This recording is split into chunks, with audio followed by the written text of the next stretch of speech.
दिल्ली के प्रगति मैदान में आयोजित दिल्ली बुक फेयर में समकालीन कविता को एक नई और संवेदनशील आवाज मिली, जब युवा लेखिका आन्या निगम के कविता संग्रह ट्रूली मैडली डीपी का विमोचन किया गया।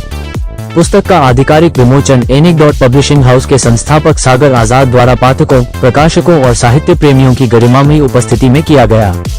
बताया जाता है कि ट्रूली मैडली डीपी एक गहन और आत्ममंथन से भरा काव्य संग्रह है, जो प्रेम, संवेदनशीलता, भावनात्मक ईमानदारी और उस साहस की पड़ताल करता है जो ऐसे समय में गहराई से महसूस करने के लिए आवश्यक है जब भावनात्मक दूरी को ही मजबूती समझा जाता है। ये संग्रह भावनाओं की शक्ति को रेखांकित करता है और इस धारणा को चुनौती देता है कि भावनात्मक होना कमजोरी है। सार्वभौमिक मानवीय अनुभवों की पृष्ठभूमि में रची गई ये कविताएं हर पीढ़ी के पाठकों से संवाद स्थापित करती हैं। आत्मचिंतन, ठहराव और जुड़ाव के क्षणों के माध्यम से यह पुस्तक पाठकों को बिना किसी संकोच के अपनी आंतरिक सच्चाई को अपनाने के लिए प्रेरित करती है। महज 16 वर्ष की आयु में Anya Scottish High International School, Gurugram की छात्रा हैं और वह 6 वर्ष की उम्र से कविता लेखन कर रही हैं। उनके लिए कविता पलायन नहीं, बल्कि वह माध्यम है जहां उनके गहन विचार और भावनाएं स्वर पाती हैं। वो रचनात्मकता और विश्लेषणात्मक सोच के बीच सहज संतुलन बनाते हुए कविता, गणित और विज्ञान तीनों क्षेत्रों में समान रुचि रखती हैं। आइए देखते हैं टोटल खबरें के संवाददाता की यह।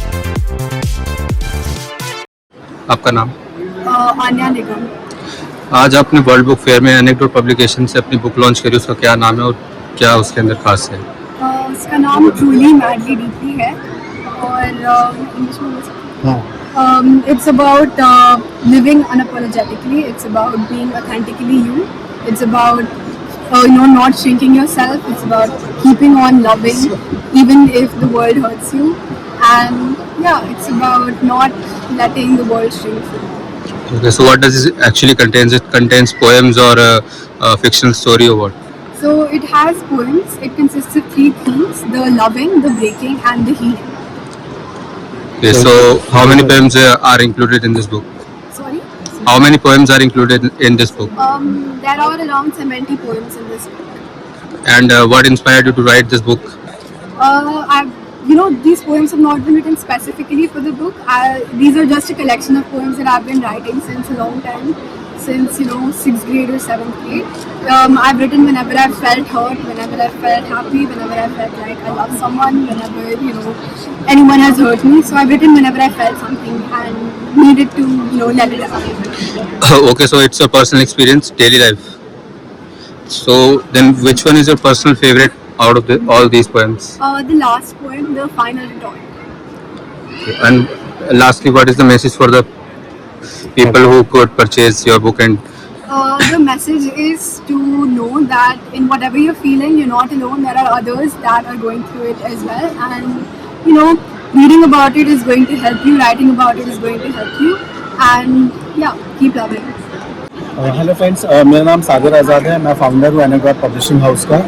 आज यहाँ New Delhi World Book Fair Bharat Mandapam Pragati Maidan में यह दूसरा दिन है और आज यहाँ पे एक 16 साल की एक बच्ची है जिसका नाम है आन्या निगम। उसकी बहुत ही प्यारी सी किताब, पोइट्री की किताब है, ट्रूली मैडली डीपली, उसका लॉन्च हुआ है। तो ये जो पोइट्री की किताब है ये हमारे इमोशंस, लव और हमारे सेक्रीफाइस के बारे में भी, कैसे इंसान अपनी ज़िंदगी में प्यार को कितना महत्व देता है और लव इंसान की ज़िंदगी में कितना बदलाव ला सकता है। तो एक 16 साल की एक बच्ची ने एक बहुत ही अच्छा प्रयास किया है किताब को लिखने का, ताकि हमारी जो यंग जनरेशन है उनको इन सब चीज़ों के बारे में पता चले, क्या इम्पोर्टेंस है और किस तरह से हम अपनी लाइफ में एक पॉजिटिविटी के साथ आगे बढ़ सकते हैं। और एनेक्डोट पब्लिशिंग हाउस इंडिया में बडिंग राइटर्स को चांसेस देता है कि वो अपनी बुक जर्नी को आगे लेकर जाएं और उसके साथ साथ हम लोग पूरे इंडिया में ही नहीं, पूरे वर्ल्ड में भी ऐसी चीज़ों को प्रमोट कर रहे हैं। और ये दूसरा दिन आज यहाँ पे वर्ल्ड बुक फेयर का है, तो यहाँ पे काफ़ी सारे बुक लॉन्चेस हो रही हैं और एनेक्डोट यहाँ पे फिक्शन, नॉन फिक्शन, हर तरह की किताब यहाँ एनेक्डोट के स्टॉल नंबर V29 पे अवेलेबल है, हॉल नंबर 6 में। तो आप लोग यहाँ पे सभी आके हर तरह की किताबों को देख सकते हैं और बात परचेज कर सकते हैं। Thank you so much. It's a long poem, so please don't mind. You have to toughen up. As if on some lump of clay you can mold into another desensitized statue. Blank face, empty heart, and a grin carved wide enough to hide the door. You tell me to smile, that little plastic curve you hand out like armor, like it would keep the knives from finding my spine. We want you to giggle through the grit, to wear mascara over the exhaustion, to laugh at the punchlines that please. I'd rather feel too much than become one of the ghosts who learn how to smile without feeling. Call me weak, call me dramatic, call me whatever helps me sleep, because I still flinch when they bite and expect decency in a world that teaches children to sharpen first and love later. I still believe a heart should mean something, and my heart refuses to turn to steel just to fit into yours. That's how the world works, no, that's how you let it work. That's how you let cruelty passes humor and apathy passes strength. You build temples out of trauma and call them personality. You worship detachment like it's salvation. You don't feel nothing.